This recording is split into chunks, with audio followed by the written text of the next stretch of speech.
Welcome, VFI News supporters and anyone else watching this report.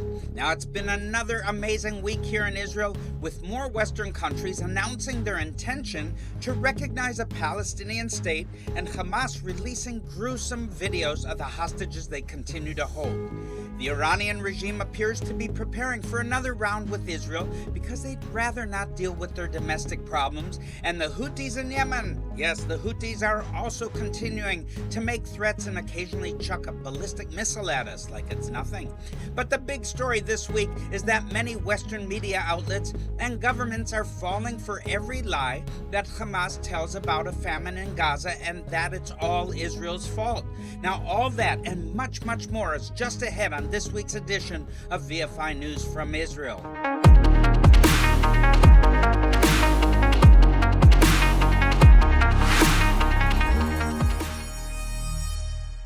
We'll start this week's report with an overview of the tactical and strategic considerations Israel's military and political leadership is contending with. For the past 22 months, Israel has been fighting a war Hamas started by attacking Israel and carrying out a massacre on October 7, 2023, which included the kidnapping of 251 hostages into the Gaza Strip. Now, 50 of those hostages remain in the Strip, although only about 20 are believed to still be alive, and Israel would like to bring home the remains of those who have died in captivity so that their families can give them a dignified and respectful burial. We'll talk more about the hostages in a moment, but first let's take a look at some of the other fronts in this war, because starting on October 8th, Hezbollah in Lebanon began attacking Israel with rockets, missiles, and drones in solidarity with Hamas. This went on for most of 2024 until in September of last year, Israel launched the famous or notorious, depending on which side you're on, beeper attack, which did so much to disrupt Hezbollah's command and control infrastructure. This was followed up by a series of devastating air and ground strikes on Hezbollah's leadership, launch capabilities, and weapons stockpiles. In just a few weeks, the massive war that we'd all been fearing would break out in the north someday was just over, and was an overwhelmingly lopsided victory for Israel. Although Hezbollah managed to land some punches, they got utterly clobbered themselves, gutted actually, and their problems were just beginning. Now, next door, in Syria, the jihadist groups that had been quietly gathering their strength in Idlib province made a bet that without Hezbollah to back it up, the Assad regime wouldn't be able to stand against them. In a short but once again very lopsided offensive thrust, these jihadist forces, operating under the overall command of a man named Abu Mohammed Al-Jolani, routed the regime's remaining forces and sent Assad packing and his family off to Moscow, where they've barely been heard from since. All this left Israel's northern arena more secure than it's been in decades, with IDF troops in possession of the strategic heights of Mount Hermon and deployed in a buffer zone in southern Syria that allows them to project power almost to the southern outskirts of Damascus itself. The signals Al-Jolani put out that he is more pragmatic these days than ideological turned out to have some traction, as it is no secret that the regime is openly working with the United States and France and much more discreetly working with Israel to keep Iranian agents out of the Levant and isolate Hezbollah. Speaking of Hezbollah, this once mighty terror militia has been physically pushed back north of the Litani River, and even north of the river, their power has been severely diminished. Despite that, they were saying up until a few days ago that they would refuse to hand over their heavy weapons to the Lebanese National Army just because the French and Americans told them to. And they were prepared to fight the National Army if it tried to force them to do so. But now the government and the army are calling Hezbollah's bluff, openly declaring that it's not just the United States and France that want them to disarm, it's the Lebanese people as well. Bravo! Furthermore, if Hezbollah continues to defy the government, the army will reluctantly step up and force them to disarm. No one wants this to happen, but the army isn't afraid of Hezbollah anymore. Bravo again! Now, I can only speculate that the Lebanese National Army must have gotten some pretty strong reassurances from the United States and France, as well as Saudi Arabia and the UAE, and probably also Israel, that if they have to fight Hezbollah, they won't fight alone. In fact, I'd be surprised if the United States and French Special Forces teams aren't already training with and arming the LNA to get ready for this project if we get to that point. As I've said before on this program, I'm pretty sure the LNA has been feeding the IDF with intelligence information on where Hezbollah operatives and strategic weapons are so the IDF can hit them. This serves to soften Hezbollah up in case a bigger conflict breaks out. Now, in the meantime, Hezbollah is definitely on the back foot, and without continued support from their Iranian patrons, who have their own problems, which we'll talk about in a moment, Hezbollah is quickly running out of good options. Would it be better for Israel if Hezbollah simply gave up and surrendered their heavy weapons to the LNA? Or would it be better for Israel if Hezbollah tried to go out in a blaze of glory so the LNA, with the help from the United States, France, and Israel, could finish them off once and for all? I like that idea. I must admit I'm not sure what would be best for Israel or even Lebanon, and so if you've got any thoughts to share on this matter or anything else I'm talking about in this report, go ahead and tell me in the comments section of the video or write us at info@visionforisrael.com. And remember to go to our website, www.visionforisrael.com, and I'll share more about that in a moment. Now, of course, there were also Iranian-backed Shiite militias in Iraq and Syria who supported the Hamas attack of October 7th, and some of them even launched a few long-range drones at Israel. But very few of them managed to even penetrate Israeli airspace or do any serious damage. It's been months since we've heard about a drone being fired at Israel from Iraqi territory, and candidly, I find that very surprising. I almost wonder what the Iranian-backed Shiite militias in that country are waiting for. Beyond that, I also wonder why the Iranians haven't moved more of their own missile and drone launchers into eastern Iraq to shorten the flight time to Israel. There's not much stopping them from doing that, but then again, there's also not much in the way of logistical support for them out there in the Iraqi desert either, so maybe that explains it. It's also hot there. As a footnote, it really is amazing how irrelevant Iraq has become in regards to regional affairs in the Middle East. It was the focus of not only regional but global attention 20 years ago, but now you never even hear much about it. That's probably a good thing, at least as far as the people who live in Iraq are concerned. I'm sure they got tired of being a playground for everyone else's power games, just as the Syrians would later on. By the way, if you've ever played the game Risk, you'll know what I'm talking about. But that brings us back to one other major Iranian-backed force in the Middle East that began attacking Israel shortly after the October 7th, 2023 attacks, and that is, of course, the Houthis in Yemen. They began firing long-range ballistic missiles at us as well, and they also declared that Israeli ports were under a blockade. They soon began attacking any ship that might have tried to sail to and from Israeli ports through the Red Sea and the Bab al-Mandab Straits. This has caused enormous headaches for global shipping companies and higher prices for producers and retailers, which have, of course, been passed on to consumers like you and I. The Houthis have not stopped firing ballistic missiles and drones at Israel, although their rate of fire is a small fraction of what it was just a few months ago, when they were firing one or two at us every 24 hours. In the last month, there's been 5 that I can remember, and all of them were intercepted. Now, speaking of interceptions, not football, by the way, both Israel and the United States military used up a lot of interceptor missiles in the 12-day war of June 2025. Iran fired over 500 ballistic missiles and nearly 1,400 drones at Israel during that war, and the Houthis fired a couple at us in the middle of it all as well. The United States military had deployed 2 batteries of its Terminal High Altitude Air Defense, or THAAD, system to Israel before the war, and of course we also already had our own Arrow 2 and Arrow 3 systems. Now, according to a recent Pentagon announcement, the THAAD batteries fired around 150 interceptors, and it's reasonable to estimate that the Arrow systems fired about twice that many, probably even more.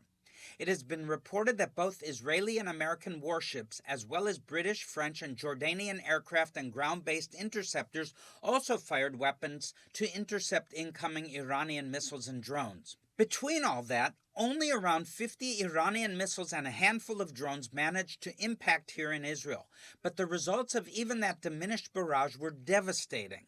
Now, as I've reported before on this channel, the Israeli Insurance Institute has received claims for over 5 billion shekels in property damage from all those impacts. Can you even imagine how much damage would have been done if the interceptor systems hadn't been in place? Can you imagine how many casualties there might have been if Israelis didn't have a bomb shelter or protected space to enter when they heard the siren letting them know that a missile or drone was inbound?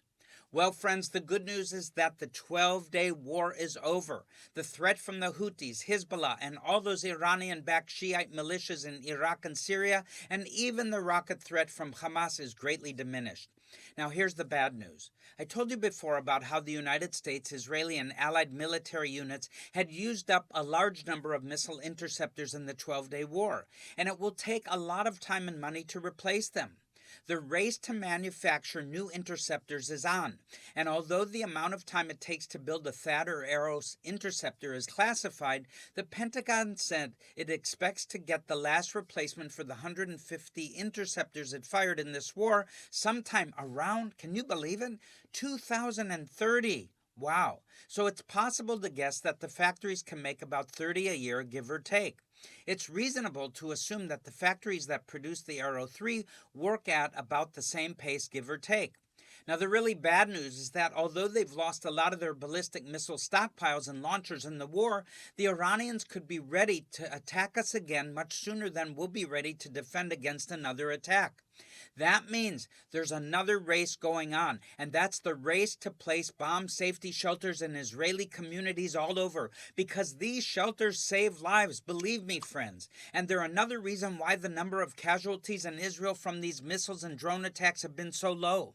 So here at Vision for Israel, we're partnering with all of you out there. We're doing our part to place these shelters in public places, as many as possible, like at bus stops, community centers, after-school clubs, and outdoor sporting venues. We need you to continue this very important work, and so please watch this short video about how you can help.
Vision for Israel has been installing bomb safety shelters since actually around the fall of 2021. During that year, there was a barrage of rockets that came into southern Israel, particularly by the terrorist group known as Hamas, and Israel had to find a way further in order to protect its citizens, its residents across the southern part of Israel. And so we sprung into action. We felt like this was a project that we had a personal invitation to fulfill. And it's important because when these projectiles, these missiles, these rockets, whatever that is that's thrown at Israel by its enemies, there is not only the potential for somebody being killed instantly, but also there's tremendous collateral damage and people that get wounded even from shrapnel. And so if you place a safety shelter at a bus stop, or in front of a high school or community center or a kindergarten or any kind of facility that's publicly accessible, the people can run into these shelters. The children can run and find safety in them and be protected from a rocket that lands and shrapnel is scattered, which could be mortally wounding people. So it gives not only a physical protection of security, but also an emotional sense of security that You know, having a shelter that you can run to in the street, outside of a store, somewhere publicly accessible, not just in someone's home, but out in the open, gives a sense of security. And I always believe that it's important for us to refer to Scripture. In Psalm 91, the whole chapter talks about God providing us a shelter. And we have seen amazing deliverances from enemy rockets as a result. And now we've installed over 400 shelters across the southern and northern borders of Israel. And they weigh 30,000 kilos each, or that's 30 tons. And it's a lot of weight on rebar and concrete that's been specially mixed, and also with a special metal ramp that allows physically impaired people to be able to come up in a walker or a wheelchair on a moment's notice. In many of these areas, residents don't have any longer than between 5 seconds to maximum 45 seconds to get into a shelter to be protected. Welcome back, friends. Now, I spent the first half of this week's report talking about the major external threats Israel is facing and some of the issues surrounding them. And now in the second half, I need to talk about the internal problems Israel is having. Quite a few. The biggest internal debate we're having is, of course, the question over what the best course of action is in the Gaza Strip.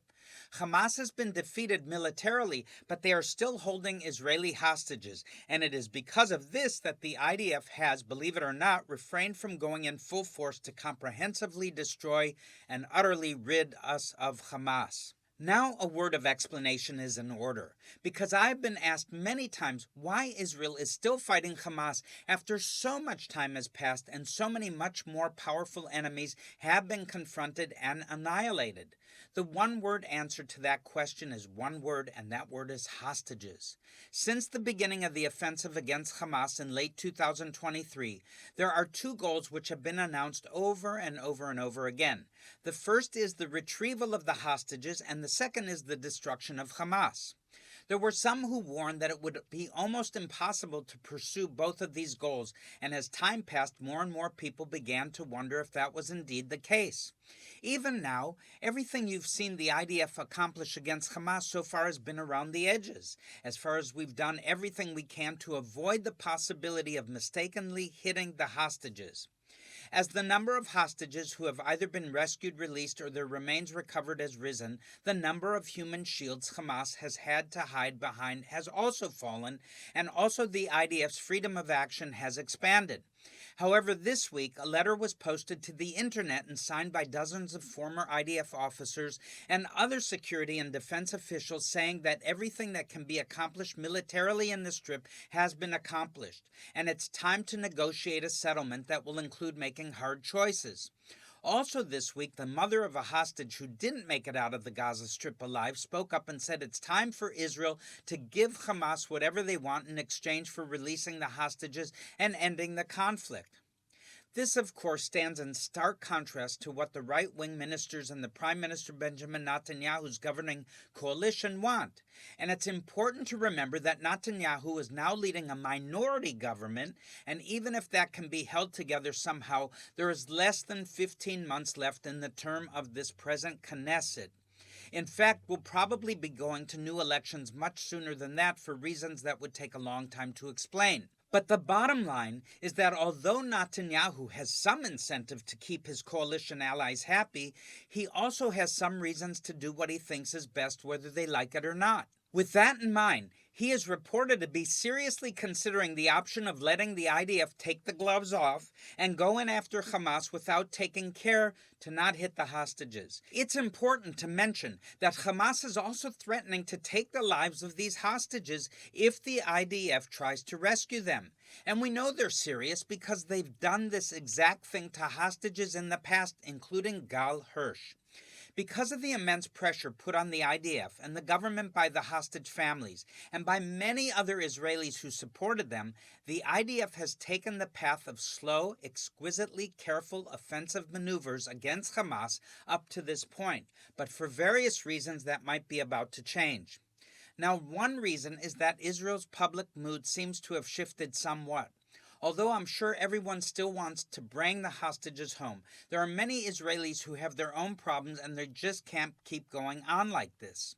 I have mentioned in previous reports about the fatigue Israelis are feeling about this war.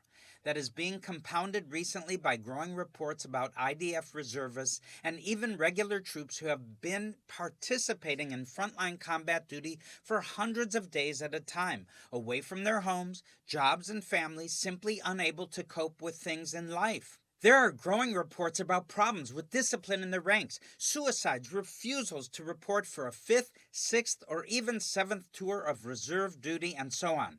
Divorce rates and reports of domestic abuse, substance abuse are all on the rise. Even among families that aren't dealing with divorce or other similar problems, there are many in serious financial trouble, and entire industries, especially tourism, remain largely paralyzed. And for this reason, here at Vision for Israel, we have many projects to provide assistance to families and communities in need. In the last 22 months of this war, we've been busier than ever before providing a lifeline for many families and individuals in distress. So please watch this short video and learn how you can help. And don't forget to visit us at visionforisrael.com.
We all know that since October 7th, 2023, Israel has faced really tremendous challenges, not only because of the death and destruction that happened along the southern border of Israel in many of our communities, but also across the northern border, to where at one point we had over 100,000 Israeli residents and citizens, both Jews and Arabs alike, who had to evacuate their homes.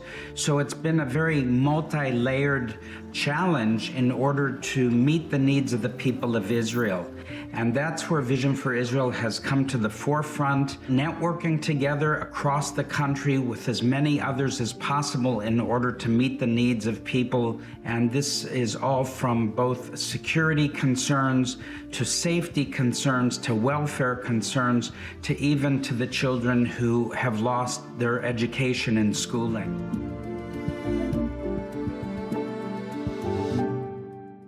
Welcome back, friends. Now, I've told you about many of the internal Israeli factors that are pushing Prime Minister Netanyahu to consider plans to put the safety of the remaining hostages to the side and let the IDF just go in at full force to take out what's left of Hamas, but there's more.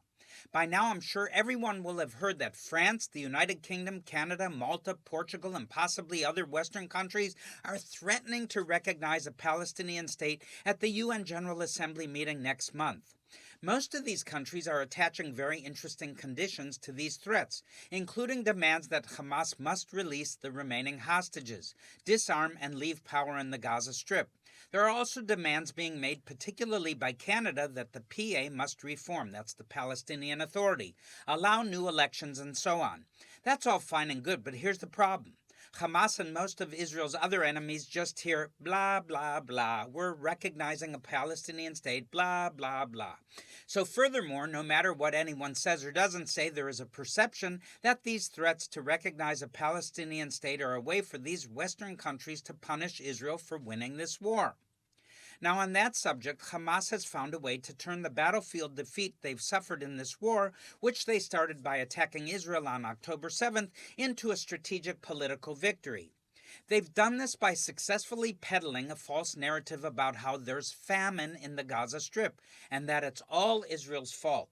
Israel has facilitated the delivery of millions of tons of food and other humanitarian assistance into the Strip by truck, airdrop, etc. And the United Nothings, or the UN, is supposed to be distributing all that stuff, but they're not, and somehow it's Israel's fault. How do you like that? Israel also facilitated the American NGO Gaza Humanitarian Foundation to distribute food directly to Gazan civilians, and millions of meals have in fact been distributed by this NGO. But Hamas said that this somehow or other, quote, damaged the dignity, unquote, of the Gazan people. And this narrative was soon being parroted by Western governments, the UN, and many other NGOs who have all failed where the GHF succeeded. Despite all the videos of Hamas gunmen hijacking aid trucks and the testimonies from released hostages, ordinary Gazans, and even Hamas members themselves saying that Hamas was stealing large amounts of the aid that is sent into the Strip, this is being flatly denied. Senior elected officials in Western countries, including U.S. senators, have declared on the record that there is no evidence that Hamas is stealing humanitarian aid in Gaza and selling it to the people to fund their continued war against Israel. Hamas is having tremendous success in their campaign to convince the world that the famine in Gaza is all Israel's fault, and this has led people to demand their governments act against Israel at the UN and elsewhere. This has been taken so far that several Democratic U.S. senators signed on to an effort to try and impose an arms embargo on Israel. Can you believe it, people? That effort failed, but I'm not sure these kinds of efforts will always fail. Something is going on here that isn't natural, and it's gaining momentum. So if you're watching this video, you probably pray for Israel on a regular basis, and I can only ask you to continue and even increase the intensity of these prayers. We're heading for some very choppy waters, and things are about to get really interesting. Now, Hamas may have overestimated the amount of momentum and support it has had this past week because it released some videos of Israeli hostages it continues to hold in tunnels underneath Gaza. Hostages Ram Brazlavsky and Eviatar David were shown in the videos looking emaciated and in very poor health. Now, I don't know what Hamas thought they'd accomplish by posting these videos, but there was a sharp backlash, including from some of those same Western governments who are threatening to recognize a Palestinian state. The general consensus is that Hamas are barbarian savages who are unfit to rule anyone, and they must disarm and agree to disband. Now, I doubt that will really happen, but it's nice to see that there is still some backbone and moral outrage among those Western governments. Of course, these videos have also prompted a churning of the already hypercharged emotional arguments here in Israel about what can and should be done next. Well, I won't make a contribution to that discussion here and now, but I invite you to leave your thoughts in the comments section of this video. Now, I want to continue the tradition of ending these reports with some good news, so here it is. The heat wave, which was baking us and chocolate chip cookies a week ago today, has broken, and a situation was impossible is much better now. So we haven't had any wildfires like so many of our neighbors have had, and when you consider how much damage has been sustained by Mediterranean countries from wildfires this year, that is indeed good news. And Israel has been sending firefighting teams to these countries to help them put out their own fires. So with that, I'm Barry Siegel, and this has been another great edition of the VFI News from Israel. Don't forget to pray for the peace of Jerusalem. They shall prosper that love thee. God bless you, and shalom.